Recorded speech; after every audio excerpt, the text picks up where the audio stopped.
There is a common misunderstanding that separates many people from a life of wisdom, and this could be the greatest difference between the wise and the foolish.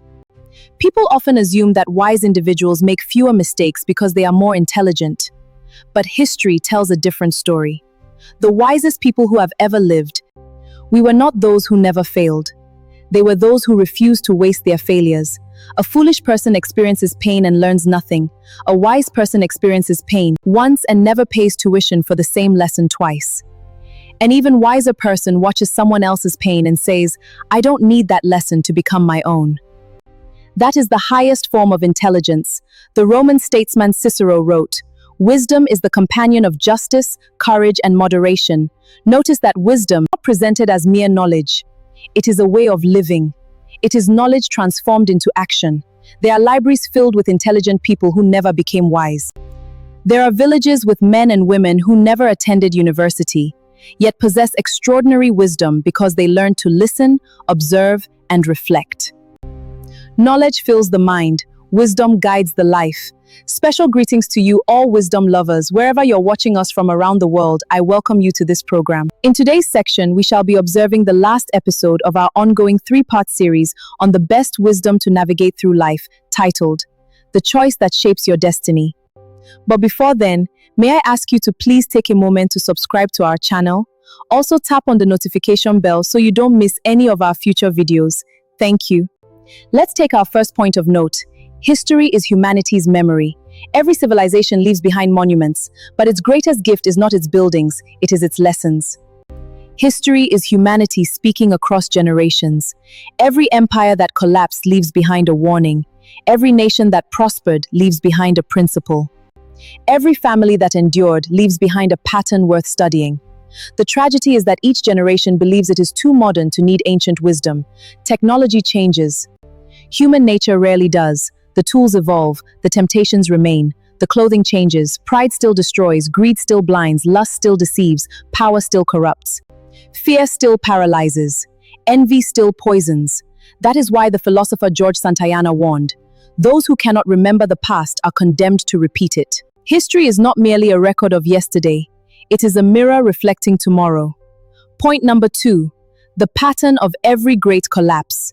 Whether we study the fall of mighty kingdoms, failed corporations, broken marriages, or ruined reputations, the pattern is remarkably similar. Collapse rarely begins with catastrophe. It begins with small compromises, a lie ignored, a warning dismissed, a habit excused, a temptation entertained, a truth avoided. No building collapses because of one tiny crack. It collapses because many ignored cracks were never repaired. Likewise, character is not destroyed in a single moment. It is eroded by repeated choices that seem insignificant at the time. The Bible asks in Song of Solomon 2:15, "Catch for us the little foxes that ruin the vineyards." Notice that it is not the lions that destroy the vineyard. It is the little foxes. The unnoticed habits, the repeated excuses, the neglected disciplines, the conversations postponed, the apologies never offered, the books never read, the prayers never prayed, the lessons never learned. The small things are never truly small. Let's take, for example, a leader who stopped listening. There is a story repeated throughout history in politics, business, and even families. A leader rises through humility. He seeks advice. He welcomes correction. He surrounds himself with people who challenge his thinking. As success grows, something changes. He begins believing that every success happened because of his brilliance alone. The people who once corrected him are replaced by those who only praise him. Gradually, disagreement disappears. Flattery takes the place of honesty. Blind spots grow larger. Decisions become increasingly reckless. Then comes the collapse, not because the leader suddenly became foolish, but because he stopped being teachable. The ancient Hebrew king Rehoboam provides a striking biblical example. When he inherited the throne after Solomon, the elders advised him to lead with humility and compassion. Instead, he rejected their counsel and chose the advice of his inexperienced peers, responding to the people with arrogance. The result was immediate. The United Kingdom fractured, and most of the nation broke away from his rule. The lesson echoes through history. A leader who stops listening has already begun falling. A Chinese proverb says, "When the wind of change blows, some build walls while others build windmills. The wise adjust." The proud resist. Point number 6, the courage to be corrected. Correction is one of the greatest gifts another human being can offer us. Yet it is also one of the gifts we most often reject. Why? Because correction wounds the ego before it heals the character. Nobody enjoys hearing, "You were wrong." But those 3 words have saved countless lives. A surgeon accepts correction from another surgeon. A pilot follows checklists even after thousands of successful flights. Professional athletes hire coaches even after winning championships. World-class musicians continue taking lessons. The greater the performer, the greater their respect for coaching. Why should life be different? Why should we expect excellence without instruction? The Japanese craftsman's philosophy of Kaizen teaches continuous improvement. Through small daily corrections, not dramatic transformation, daily refinement. This principle has shaped some of the world's most successful organizations. It can also shape a remarkable life. Let's take an example. Consider 2 childhood friends, Emmanuel and Joseph. Both were raised in similar circumstances. Both dreamed of building successful businesses. Both faced financial setbacks in their early 20s. Emmanuel sought advice. He attended seminars. He read biographies.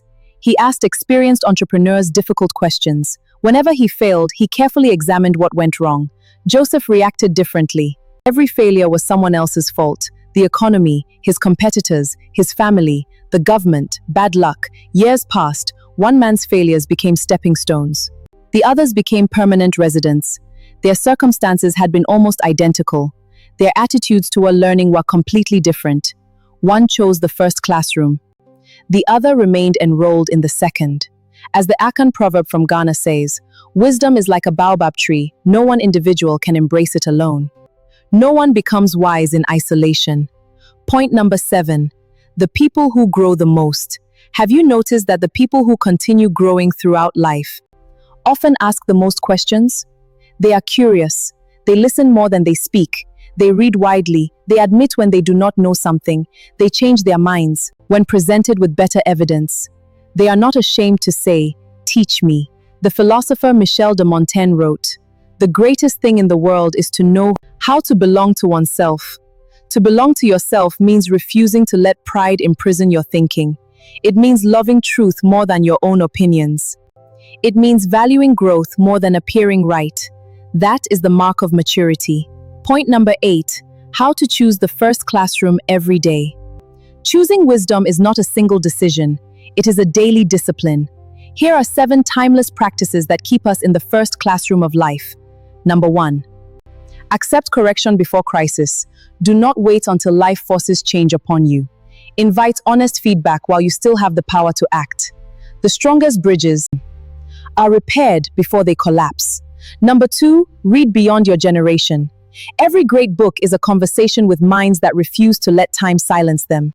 Read history, read philosophy, read biographies, read sacred texts, read people who challenge your assumptions. Books are among the cheapest mentors you will ever find. Number 3, surround yourself with truth tellers. Avoid those who applaud everything you do. Seek friends courageous enough to disagree. As an old Arabic proverb says, your true friend is the one who tells you the truth, not the one who tells you what you wish to hear. Number 4, reflect daily. Ask yourself each evening, what did today teach me? Where was I wrong? What can I improve tomorrow? Reflection transforms experience into wisdom. Without reflection, experience often becomes wasted pain. Number 5, study consequences before decisions. Every decision carries an invisible future. Ask not only, what do I gain today? Ask also, what will this decision become 5 years from now?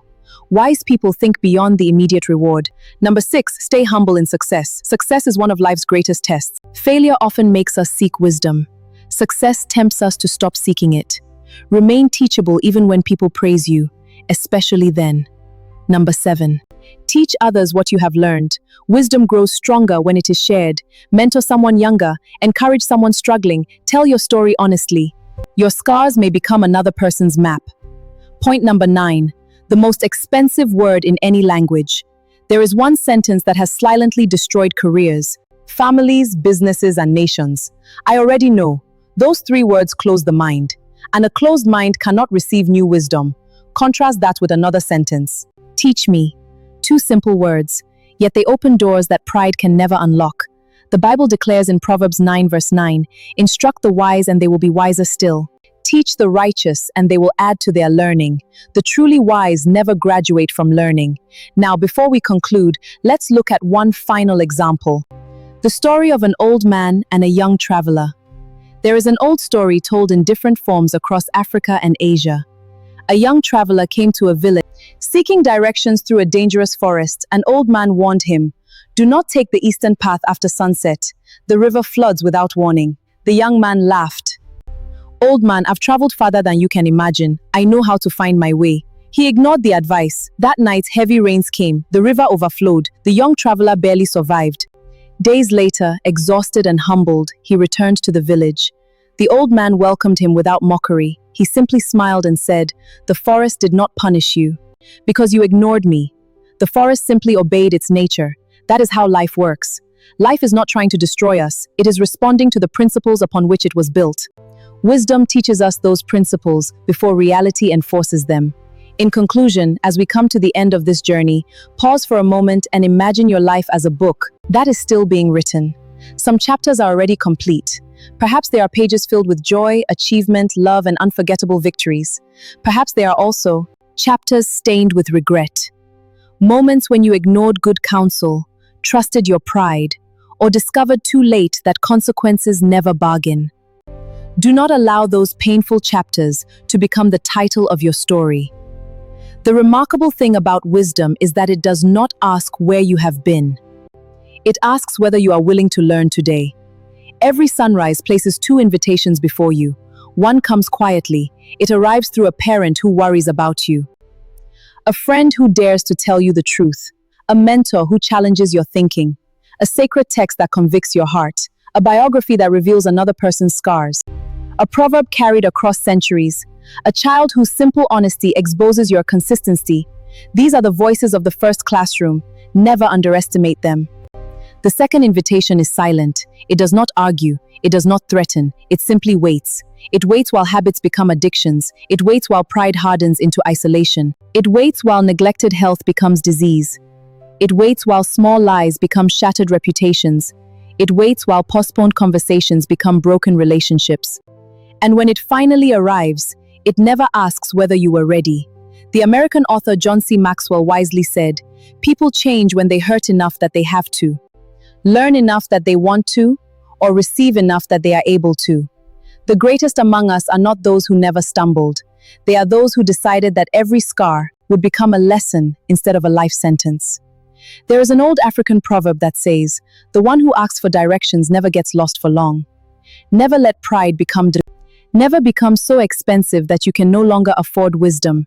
Never become so educated that you stop being teachable. Never become so successful that you stop listening. Never become so confident that you stop questioning yourself. Because the wisest people in history were not those who knew everything. They were those who never stopped learning. Remember this, and remember it well. Life will educate every one of us. The only freedom we truly possess is choosing the teacher. You can learn from wisdom or you can learn from wounds. You can borrow another person's experience or pay for your own with years you will never recover. You can embrace correction while it is gentle or wait until consequence speaks, with a voice that cannot be ignored. Today, while your future is still taking shape, while choices remain yours to make, and while tomorrow has not yet become yesterday, choose the teacher who speaks before suffering has to. Because wisdom may challenge your pride for a moment, but suffering can change the course of your life forever. So choose wisely, choose humility, choose reflection, choose truth, choose mentors, choose the first classroom. For those who are willing to be taught by wisdom will often avoid the sorrows that others are forced to learn through suffering. And perhaps the greatest mark of a truly successful life is not how much pain you endured, but how much unnecessary pain your humility helped you avoid. Thank you for joining us on Kukan Echoes, where the timeless wisdom of the world's cultures, faiths, and philosophies continues to illuminate the path for modern living. Until next time, keep listening, keep learning, and never stop choosing wisdom before consequence. Thank you for watching. If this message resonates with you, kindly do well to share it with your loved ones. Also watch the previous 2 episodes so you get the full wisdom of the message. Remember to subscribe. Bye for now.